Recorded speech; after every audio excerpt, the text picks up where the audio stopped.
What if you're pregnant while you're arrested and you have your baby in prison? Thought I was ready to answer this question. I thought I knew the answer, but I decided to do like some deep diving and look on the internet, and what I found is disturbing. I found a study and it's got inmate testimony, and I'm going to read you some of it. So when the woman goes into labor, she is handcuffed and shackled and taken to the hospital. And when she gets to the hospital, she's then shackled by the ankle to the hospital bed. Here's what one girl said. Didn't want to cry, but it made me feel like an animal. I think at that point I understood that I was not seen as a human being. I was not seen as a normal person. I was seen actually as a criminal, not just a lady having a baby, but some type of criminal monster or something.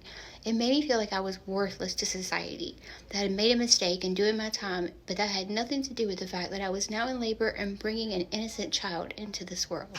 She said, I did not like the fact that they have you handcuffed. The nurse, she is basically saying, she's starting to contract. You can go ahead and remove the handcuffs. I was starting to contract, and the CEO still would not take me out of the handcuffs. So her and the nurse got into a verbal confrontation. The nurse was like, look, she is in active labor right now. You need to take these handcuffs off. And the officer is saying she has to follow rules and protocol, and they were told not to take them off until a certain time. So they are arguing back and forth. The nurse finally gets a doctor's order to take the handcuffs off, but by then she was in a bad place mentally. And you know that can't be good for the baby. So after the baby is born, they give you 30 minutes with the baby, and then they take the baby away. And there are certain facilities that have nurseries in the prison where you get to stay with your baby, and there are certain programs, but most prisons, they separate you from your baby 30 minutes after the baby's born. And here is one woman's experience, and this is really sad. It was the most traumatic thing ever and traumatizing.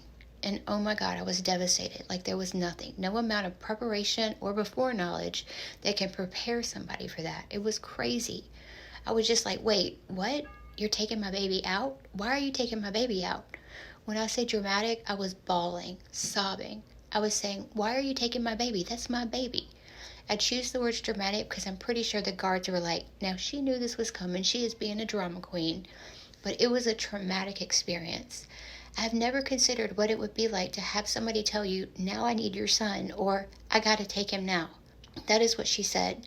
She was taking him out of my arms, and I'm not fighting her or anything, but I am bawling.